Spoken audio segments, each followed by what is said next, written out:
दोस्तों, आज की इस वीडियो में हम फिजिक्स क्लास 10th का बहुत ही महत्वपूर्ण क्वेश्चन करने वाले हैं जो 2026 में आपके बोर्ड एग्ज़ाम में आ सकते हैं।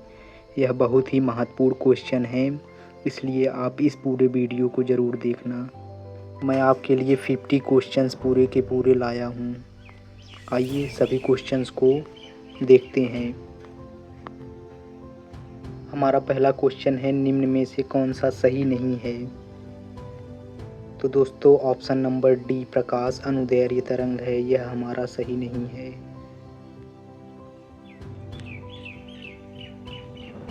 समतल दर्पण की फोकस दूरी होती है, अनंत होती है, ऑप्शन नंबर बी सही है। समतल दर्पण द्वारा निर्मित प्रतिबिंब का आवर्धन होता है, ऑप्शन नंबर ए 1। दोस्तों इन सभी प्रश्नों को आप नोट करके ज़रूर एक बार रिवीजन करना, क्योंकि हूबहू ऐसे ही क्वेश्चन आपके 2026 में देखने को मिल सकते हैं। इसलिए मैं सिर्फ आपको उत्तर बता रहा हूँ, आप इनको नोट करके याद कर लेना एक बार। हमारा 4th नंबर का क्वेश्चन है, यदि किसी वस्तु को एक दर्पण के सामने निकट रखने पर प्रतिबिंब सीधा बने किंतु दूर रखने पर उल्टा प्रतिबिंब बने तो दर्पण होगा, ऑप्शन नंबर 20 का सही जवाब है अवतल दर्पण।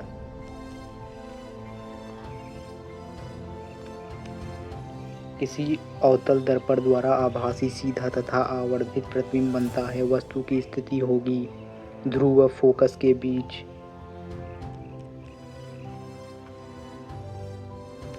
किसी बिंब का अवतल दर्पण द्वारा बना प्रतिबिंब आभासी सीधा तथा बिंब से बड़ा पाया गया। वस्तु की स्थिति कहाँ होनी चाहिए? सही जवाब है दर्पण के ध्रुव तथा मुख्य फोकस के बीच। किसी 10 सेमी फोकस दूरी वाले अवतल दर्पण के सामने 20 सेमी की दूरी पर एक वस्तु रखी है, तो वस्तु का प्रतिबिंब कहाँ बनेगा? इसका सही जवाब है ऑप्शन नंबर डी, दर्पण के वक्रता केंद्र पर बनेगा। एक अवतल दर्पण की वक्रता त्रिज्या 20 सेमी है, इसकी फोकस दूरी होगी -10 सेमी। उत्तल दर्पण की फोकस दूरी जिसकी वक्रता त्रिज्या 32 सेमी है होगी, तो ऑप्शन नंबर बी 16 सेमी। किसका दृष्टि क्षेत्र सबसे अधिक होता है? उत्तल दर्पण का दृष्टि क्षेत्र सबसे अधिक होता है। उत्तल दर्पण से बने प्रतिबिंब की प्रकृति होगी आभासी व सीधा। किसी दर्पण से आप चाहे कितनी ही दूरी पर खड़े हों, आपका प्रतिबिंब सदैव सीधा प्रतीत होता है। संभवतः दर्पण है या तो उत्तल होगा या तो समतल होगा।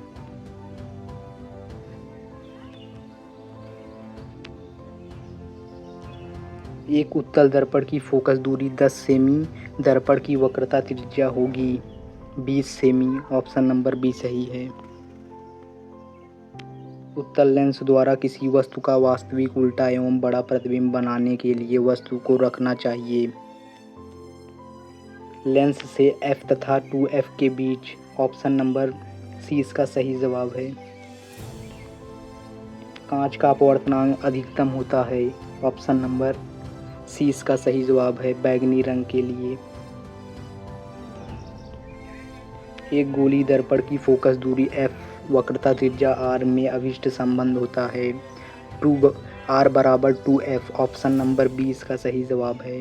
यदि आपतन कोण I तथा परावर्तन कोण r हो, तब आपतित किरण विचलित होगी I-R से, ऑप्शन नंबर ए। यदि दो माध्यमों के सीमा पृष्ठ पर एक प्रकाश किरण लंबवत आपतित होती है, अपवर्तन कोण होगा ऑप्शन नंबर ए 0। निम्न में से कौन सा पदार्थ लेंस बनाने के लिए उपयुक्त नहीं किया जा सकता? मिट्टी। किसी गोलीय दर्पण तथा किसी पतले गोलीय लेंस दोनों की फोकस दूरी -15 सेमी दर्पण तथा लेंस संभवतः होगा, ऑप्शन नंबर ए दोनों अवतल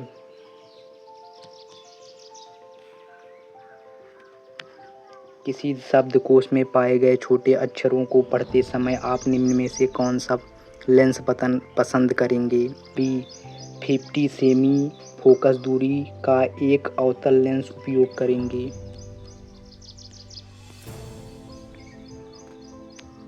किसी वस्तु तथा उसके प्रतिबिंब की लेंस के प्रकाशिक केंद्र से दूरी क्रमशः 10 सेमी और 30 सेमी वस्तु से प्रतिबिंब तथा वस्तु की लंबाई का अनुपात होगा। ऑप्शन नंबर सी 1 से कम।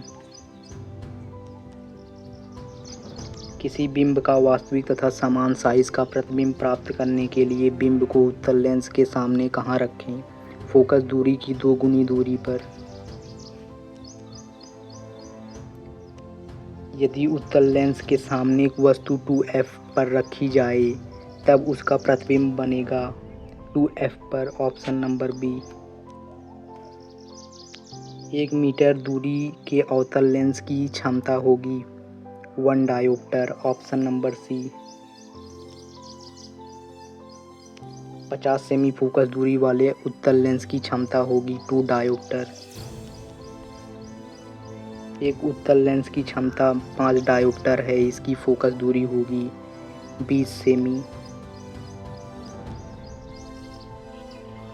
-10 डायोप्टर क्षमता वाले लेंस की फोकस दूरी होगी -10 सेमी। निर्वात में प्रकाश की चाल होती है, बहुत ही इम्पोर्टेंट क्वेश्चन है ये, 3 × 10⁸ मीटर प्रति सेकंड होती है। Option number C. पूर्ण आंतरिक परावर्तन के लिए आवश्यक शर्त होती है प्रकाश किरण सघन माध्यम से विरल माध्यम में जाए। Option number B. किसी दर्पण से आप चाहे कितनी ही दूर खड़े हैं, आपका प्रतिबिंब सदैव सीधा प्रतीत होता है तो दर्पण है। ऑप्शन नंबर डी, या तो समतल या तो उत्तल। एक लेंस की क्षमता 1 डायोप्टर है, इसकी फोकस दूरी होगी 100 सेमी। Option number B. उत्तल दर्पण द्वारा किसी वस्तु का सीधा व बड़ा प्रतिबिंब बनाने के लिए उसे रखना होगा। ऑप्शन नंबर डी इसका सही जवाब है। अनंत एवं उत्तल दर्पण के ध्रुव P के बीच रखी वस्तु का प्रतिबिंब कहाँ और किस प्रकृति का होगा? दर्पण के पीछे P एवं F के बीच आभासी एवं सीधा। ऑप्शन नंबर ए इसका सही जवाब है। निर्वात में प्रकाश की चाल 3 × 10⁸ मीटर प्रति सेकंड, तो कांच में प्रकाश की चाल होगी, इसका सही जवाब होगा 2.0 × 10⁸ मीटर प्रति सेकंड। एक लेंस से 0.2 मीटर दूर रखी वस्तु के आभासी प्रतिबिंब का आवर्धन 0.5 है, यह लेंस होगा। ऑप्शन नंबर बी डी इसका सही जवाब है। 0.2 मीटर फोकस दूरी का उत्तल लेंस। एक अवतल लेंस की फोकस दूरी 5 मीटर है, तो इसकी क्षमता क्या होगी? -0.2 डायोप्टर। ऑप्शन नंबर बी इसका सही जवाब है।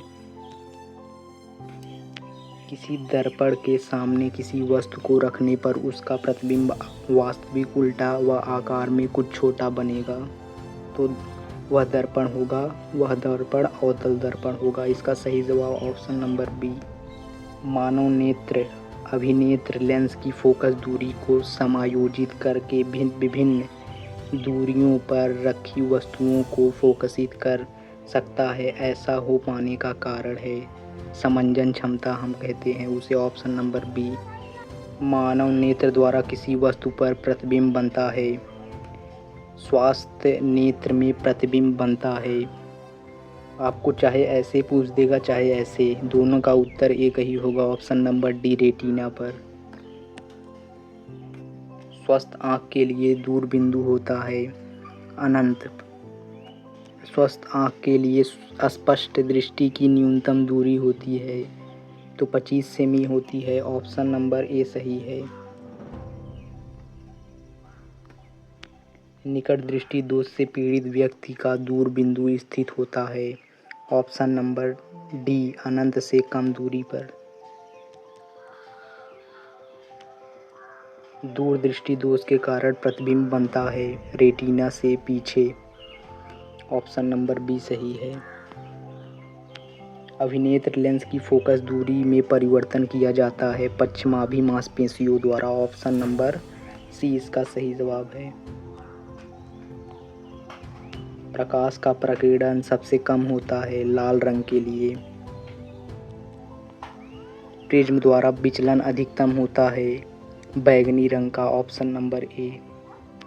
निकट दृष्टि दोष से पीड़ित एक व्यक्ति को एक दोष दूर करने के लिए किस लेंस या दर्पण का उपयोग करना होगा। ऑप्शन नंबर बी अवतल लेंस। चंद्रमा से देखने पर आकाश दिखाई देता है काला।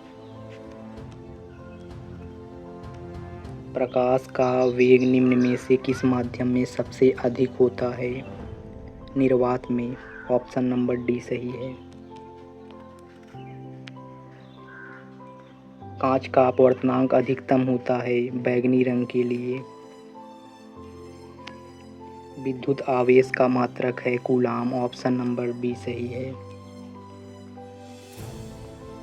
एम्पियर सेकंड मात्रक होता है आवेश का। एक प्रोटॉन का विद्युत आवेश की मात्रा होती है 1.6 × 10⁻⁻19 कूलाम। ऑप्शन नंबर डी इसका सही जवाब है। एक बल्ब पर 220 वोल्ट 100 वाट अंकित है उसके तंतु का प्रतिरोध होगा 484 ओम। ऑप्शन नंबर सी। विद्युत ऊर्जा की इकाई होती है एक विद्युत यूनिट बराबर होता है बिजली के घरेलू उपयोग 2.30 यूनिट है। यह यूनिट है। ऑप्शन नंबर डी इसका सही जवाब है किलोवाट घंटा। एक किलोवाट घंटा में जूल की संख्या होती है 3.6 × 10⁻6। Option number D. एक अश्व शक्ति बराबर होता है 746 वाट। एक मेंस से R1 व R2 प्रतिरोध में दो तार समांतर क्रम में जोड़े जाते हैं यदि इनमें प्रवाहित धारा क्रमशः I1 व I2 हो एवं प्रतिरोध एवं प्रति सेकंड उत्पन्न ऊष्मा क्रमशः H1 व H2 हो तो ऑप्शन नंबर ए इसका सही जवाब होगा H1/H2 बराबर R2/R1। Option number A. यह भी बहुत ही इम्पोर्टेंट क्वेश्चन है दोस्तों। यह 2024 में आया है। एक विद्युत हीटर की सामर्थ्य 0.5 किलोवाट है। इसे 20 मिनट तक उपयोग में लाया जाता है। उत्पन्न ऊष्मा का मान होगा 6 × 10⁵ जूल। Option number A. ये न्यूमेरिकल आपके लिए बहुत ही इम्पोर्टेंट हैं। दो चालक तार जिनके पदार्थ लंबाई व व्यास समान है किसी विद्युत परिपथ में पहले श्रेणी क्रम में और फिर पार्श्वक्रम में संयोजित किए जाते हैं। श्रेणी क्रम तथा पार्श्वक्रम संयोजन में उत्पन्न ऊष्माओं का अनुपात क्या होगा। ऑप्शन नंबर सी इसका सही जवाब है 1:4। बिजली के बल्ब में किलो फिलामेंट्स होता है टंगस्टन का। Option number A. यह भी बहुत ही इम्पोर्टेंट है। एक माइक्रो ओम का मान होता है 10⁻⁻6 ohm. Option number B. Ohm के नियम का सूत्र होता है V = I × R। Option number C इसका सही जवाब है। किसी तार की लंबाई उसकी प्रारंभिक लंबाई की 3 गुना करने पर उसका प्रतिरोध हो जाएगा 9 गुना। ऑप्शन नंबर ए इसका सही जवाब है। ताप बढ़ाने पर किसी चालक का विद्युत प्रतिरोध बढ़ता है। ऑप्शन नंबर 20 का सही जवाब है। प्रतिरोध के समांतर संयोजन में समान होता है विभवांतर। Option number B. 4 ओम प्रतिरोध वाले N चालक तार समांतर क्रम में जोड़ने पर तुल्य प्रतिरोध होगा 4/N। ऑप्शन नंबर बी इसका सही जवाब है।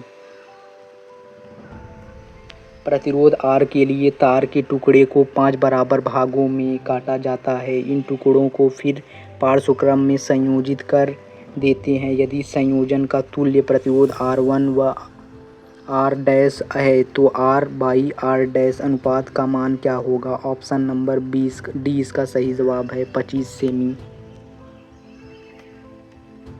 यदि R प्रतिरोध को दो प्रतिरोधों को समांतर क्रम में जोड़ा जाए तथा एक R प्रतिरोध को इनके श्रेणी क्रम में जोड़ा जाए तो परिमाणीय प्रतिरोध होगा 3R/2। ऑप्शन नंबर सी इसका सही जवाब है।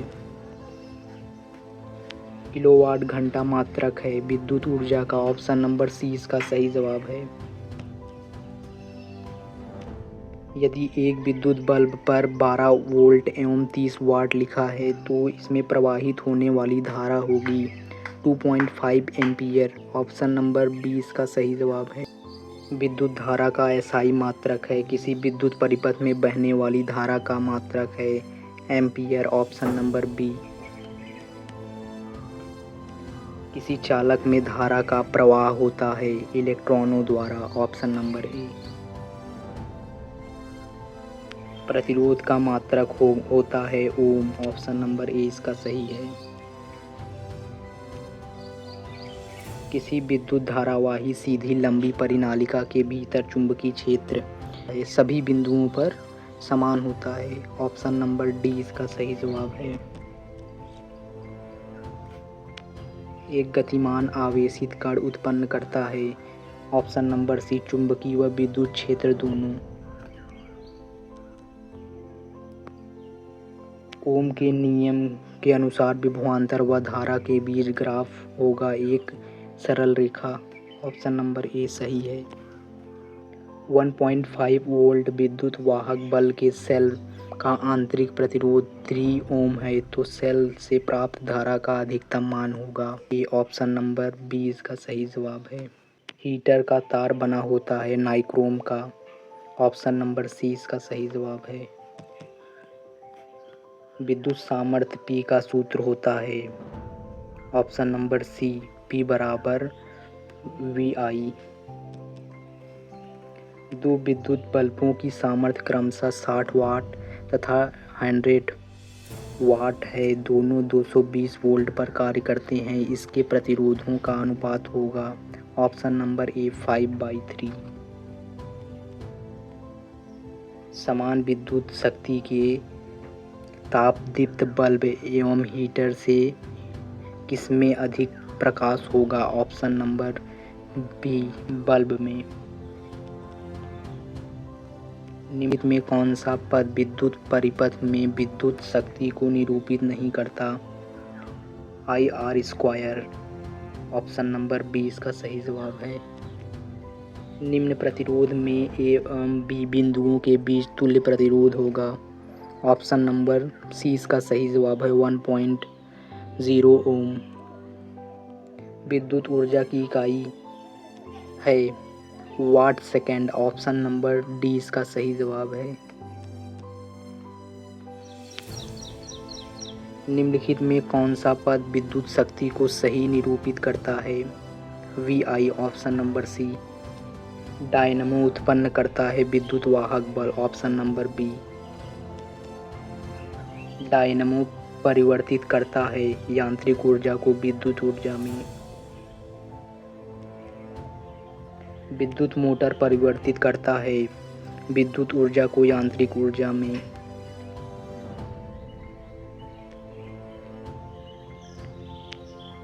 परिवर्तनशील चुंबकीय क्षेत्र के कारण किसी चालक में उत्पन्न प्रेरित विद्युत धारा की दिशा का अवकलन निम्नलिखित किस नियम से किया जा सकता है? ऑप्शन नंबर ए इसका सही है दाएं हाथ के अंगूठे का नियम। लघु पतन के कारण परिपथ में विद्युत धारा का मान बहुत अधिक बढ़ जाता है। वेबर किस राशि का मात्रक है चुंबकीय flux? Option number B. 1 tesla बराबर होता है 1 वेबर प्रति मीटर स्क्वायर। किसी धारावाही चालक से बहने वाली धारा I और लंबाई L को लंबवत B तीव्रता वाले चुंबकीय क्षेत्र में रखा गया है। उस पर लगने वाला बल है IBL। ऑप्शन नंबर C इसका सही जवाब है। BA और फाई क्रमशः चुंबकीय क्षेत्र की तीव्रता, क्षेत्रफल व फ्लक्स के संकेत हैं। इनके बीच संबंध है। ऑप्शन नंबर A फाई बराबर B/A। तांबे के तार की एक आयताकार कुंडली किसी चुंबकीय क्षेत्र में घूर्णी गति कर रही है। इस कुंडली में प्रेरित विद्युत धारा की दिशा में परिवर्तन होता है आधे। Option number C। चुंबकीय प्रेरक में एक कुंडली में प्रेरित विद्युत वाहक बल अनुक्रमानुपाती होता है चुंबकीय फ्लक्स में परिवर्तन की दर के। Option number D। विद्युत धारा उत्पन्न करने की युक्ति है जनित्र। Option number A। किसी AC जनित्र तथा DC जनित्र में एक मूलभूत अंतर यह है कि ऑप्शन नंबर D इसका सही जवाब है। AC जनित्र में एक सर्पी वलय होते हैं जबकि DC जनित्र में द्विपरिवर्तक होता है।